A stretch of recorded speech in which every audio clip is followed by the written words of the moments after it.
Alone. All right, good morning, real closers. Good morning, good morning. We have a special guests today. We have Alfred and Johnny.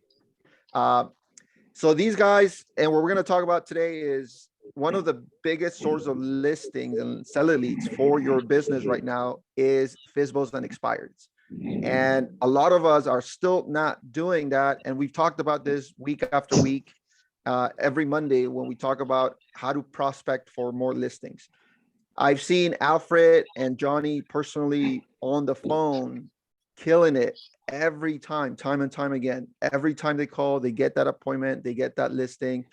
And today they're going to show us how to handle objections when we're doing calls to expireds and FSBOs. So Johnny and Alfred, why don't you introduce yourself a little bit? Tell us who you are, and then we'll jump right into it because I know you guys we have another role play to go to at 9 a.m. Well, definitely, man. Like I said, I've been in sales over 21 years. I started with Budweiser, Dr. Pepper, then moved on to Coca-Cola. Big companies where they have a system and a process in place.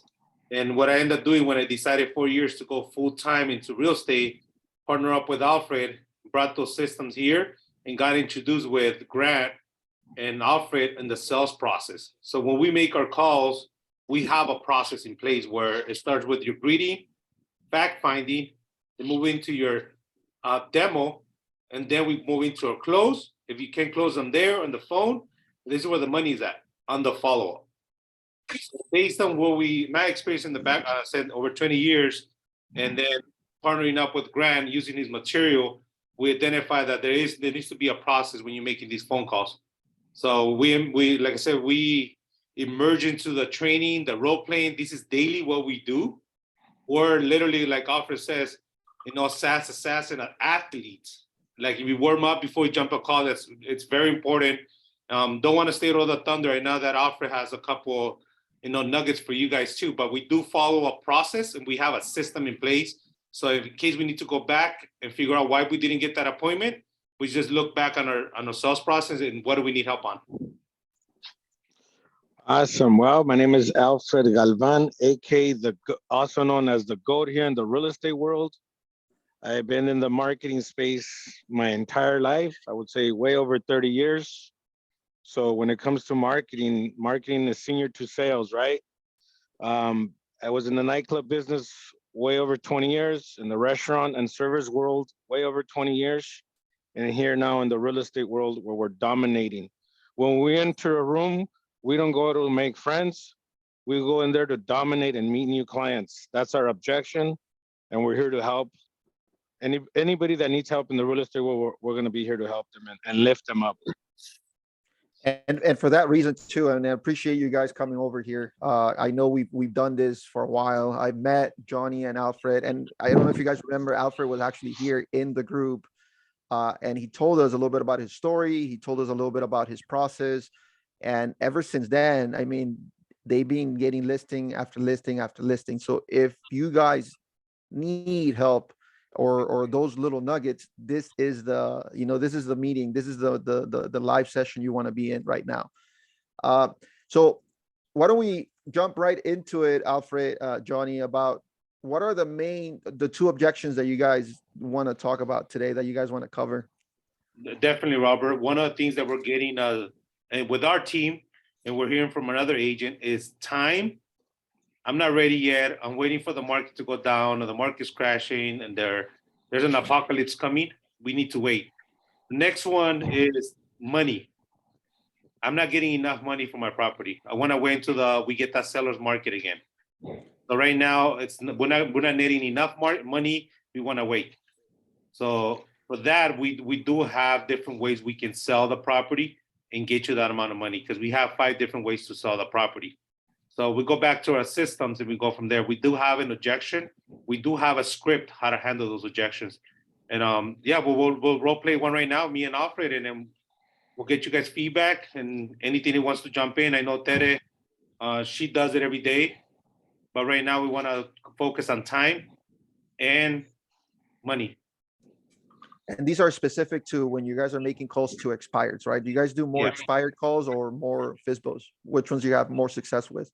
Like I said, it just depends what comes on the market. Like right now, expires, we're looking about 20 or 30 a day, just in certain zip codes. FSBOs, you're looking about 5, 6. It depends what zip code you're hitting, LA. But FSBO, you're gonna get the money objection. I want to save money. Why should I hire an agent? I'm gonna net. Alright. So you're always gonna get that money objection. And then expires, it's time. You know what? I just spent 30 days with this realtor. I just want to have more time to think about this and put it back on the market. Nice. So I can role play with Alfred. Like I said, I'll be the client. I mean, I can be the seller. He'll be the agent, and then he'll close me down on time. You open to that, Alright. Alfred? Yeah, so why don't we're at the kitchen table, right? Let's just Yep. go straight into the kitchen table. So Johnny, you have a beautiful house. I wouldn't even want to sell it either, but are you ready? Have you heard enough to make a decision? Are you ready to move forward? You know what, Alfred? Everything that you presented to me right now on this kitchen table, it looks great. I just bet you we need to, like I said, I need to talk to my wife, and we need time. I think about another week, we should be ready to move forward. And I completely understand, Johnny, and thanks for sharing. Other than your wife, is there any other decision makers that I should be talking to? No, definitely just me and my wife is sitting here. I know that she doesn't talk that much, but we want to wait. Like I said, we like everything that you brought up to a table, your marketing, the way you're going to sell this home. But we just met you, and we just don't make decisions on the spot. We're going to wait. We need time. Fair enough, Johnny, and I completely understand. Look, Johnny, there's never the best time. You and I know you and your wife are going to have to do this sooner or later. So why don't we get this done? From a scale from 1 to 10, Johnny, how motivated are you on selling? 1 being that, no, Johnny, my feet are, Alfred, my feet are deep in the sand, we're not moving. Or 10, Alfred, we're packed, ready to go. So from a scale from 1 to 10, Johnny, how ready are you on selling?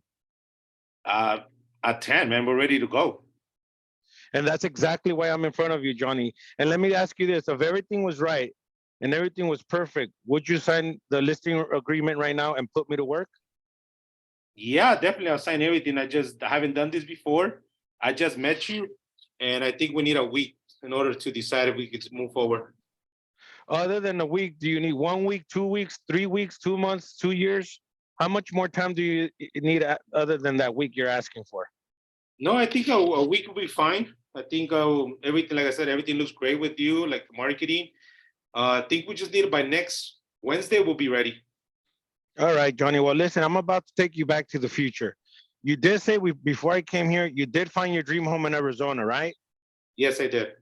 You did say you wanted to be there by summer so that you can enjoy going to the Grand Canyon and doing that with your grandkids, right? Definitely. You are fully almost packed from what I see. The garage is fully loaded. You're almost 90% packed and it looks like you're ready to go, right? Yep. Do you like my numbers, Johnny? Do you like how much I'm going to list your property for? Yes, I do. I like everything's fine. Well, look, Johnny, like I mentioned it before, you're going to have to do this sooner or later. Put me to work.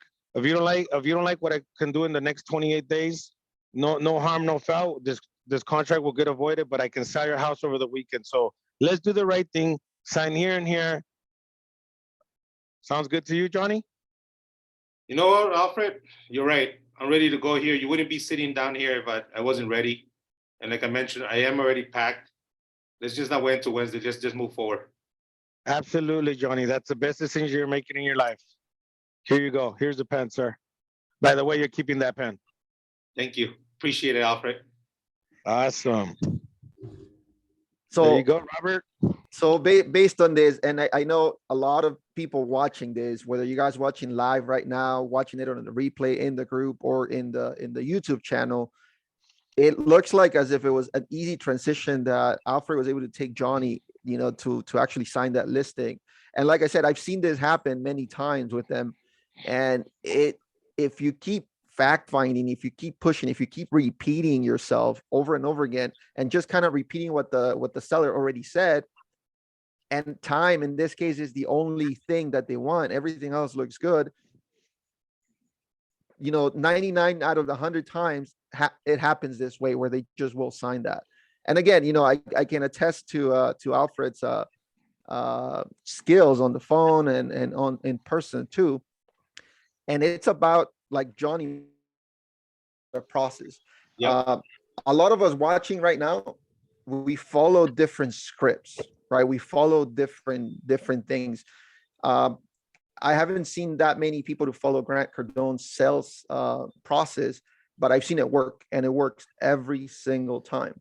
What can you tell us a little bit about that? Like, how do you manage that role play that you just did with Grant's scripts, and looking more of a sales process as opposed to just a generic real estate script, right? What are the main differences that you've seen and with results? So I talked to one of my mentees yesterday about this. Everybody, you're already in the kitchen table. They invited you over.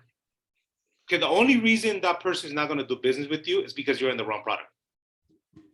Okay, if you're going in there, like Alfred mentioned, you told me you were ready to go. He asked me from 1 to 10, how ready are you? So asking the questions, the right questions, will lead to the close. So if you put that in your mind, because there's only one objection, Robert, that goes in here. It's the one that you create. But when you ask the question, the right question, then you're gonna get information. And then, like I was talking to Teddy, yes, sure. If you're actively present in the moment and you're listening to the client, you're gonna get those. You're gonna get to a point where you're asking the right question, because right now it's what they want. What they want is they want to sell the house. What they don't have is an agent that is going to do that. Well, guess what? You have a solution. You have an offer, and that's what offer gave me. I'm going to sell your home, because at that moment, like I mentioned, it's what they don't have, okay, and what you have to solve that problem. And you have to be active and present in that meeting. And when you do ask the question, don't do an open and end question. It's not going to get you anywhere. And remember, one thing is that you got to come from a place bringing value. Okay, bring value to them, and they will do business with you. When you come from that place, because you come from a place of service and getting that, because right now we're solving a problem they have. He can't sell the home. He needs to go to Arizona. Well, guess what? Offer comes in, I'll solve that problem for you. And they go from there. So asking the right questions, it helps a lot. Asking the right questions and listening, right? Listening and Actively listening. actively. And there's a lot of differences between actively listening and just listening out of empathy and just not listening at all. And you're kind of ready for that next question. And sometimes if you do it that way, you can kill the deal right there, right? Yeah. And people can sense whether you want to basically close them or not. I mean, at the end, that's kind of what we want to do as salespeople, right? As sales, this is sales business, right? But if you do it the right way with empathy and actively listening to what people have to say, and use those as cue for the next questions, because you just don't want to have a 10 question lined up and one, because you lose people's interest. And honestly, with the listening stuff that you're talking about, right? We were actually on a call yesterday. I called an expire that I passed on to Alfred yesterday, and man, it was someone who was super angry. Do you want to tell a little bit about that, Alfred? Because it was someone who was very angry. She was on the phone. She was angry because she wasn't even the person selling the home. She was just the mom of the daughter who's selling the home. And she picks up the phone and she's all angry and saying, "Hey, you know what? You guys keep calling me. You call me. You call my nephews. You call my husband, who's a sheriff. You call my grandsons." And you're not even calling the right person. How do you get me off your list? Right. And then Alfred turned that entire conversation into basically a listing appointment. I mean, if we I have the two cards. I have the postcard and the envelope. I have the CMA she wanted and a thank you card going out today. I got to keep my word. But basically, I'll make a long story short, because I know we're short on time. Basically, you guys gotta understand who your audience is, and that I always say this: if you're calling for sale by owners, or you're calling expires, especially expires, you gotta know these people are upset. They're angry. They probably had a timeline. They had to move somewhere. They had to sell the house. We don't know what the problem is, but we're here to solve their problem, not just worry about our commission. So one thing I think agents don't do is they don't listen. They just try to go on their script and just try to go through the script and get the answers and try to get off the phone. Number two, they don't acknowledge the problem, what's going on with the person. You know, and once you find out what the problem and you isolate that problem and find out what the real objection is, you do a little bit of fact finding. Then once you fact find and you isolate the issue, then you validate it. You become, how can I say, you want to be empathetic, not sympathetic. Because when you're empathetic, you could stay there like, oh, poor Robert, but then you move on. And if you're sympathetic, I'm gonna be like, oh, poor Robert, he's going through a lot of things. And now your problems become my problems. And the whole purpose of the call was for me to help you with the problem or the issues you got going on right now, which is selling your home and getting you to the next house. And then last but not least, you gotta validate, like, okay, if everything was right and I'm here and everything sounds perfect, are you ready? Are you determined? You know, you bring them to the table or to the close. If everything was right and I could make these people go away, which I told her, would you like me to make those people go away? Because she was very frustrated from other calls she was getting. And I grabbed her attention. I did a pattern disruption. I sound different than the other agent or other 200 agents she was venting about. And last but not least, I was able to break down the barrier and I brought her guard down. I had her talking. And now I'm scheduled to call her in a week, which I'm gonna call her in 3 days, send her a CMA, send her my business card. And I believe I'll be in front of her by Saturday. I just gave you the crash course of what's gonna happen next. We probably yeah, we man. probably can come back with some of the results next week. So I know you guys have to go. You guys have to go to another meeting. So you guys do you guys want to talk a little bit about that before we take off? Yeah, so we're about to go to C21roleplay.com. That is a role play that we do every Wednesday at 9 o'clock with our team. And all of you guys are more than welcome to go there. Remember, www.c21roleplay.com. And thank you, Robert, for having us. And thank you, everybody out there that's seeing us out there in the matrix. We're here to help, and anything we can do, please reach out to any one of us, Robert, or Juan, Johnny, and I. Other than that, Robert, make it a 10X day. I'll see you guys. I gotta go on to the next room. All right, guys, have a good one. Thank you so much for stopping by. We'll see you guys next time. Awesome, man. All right, Robert. Thank Have a you. great day, man. Nothing else pays. See you.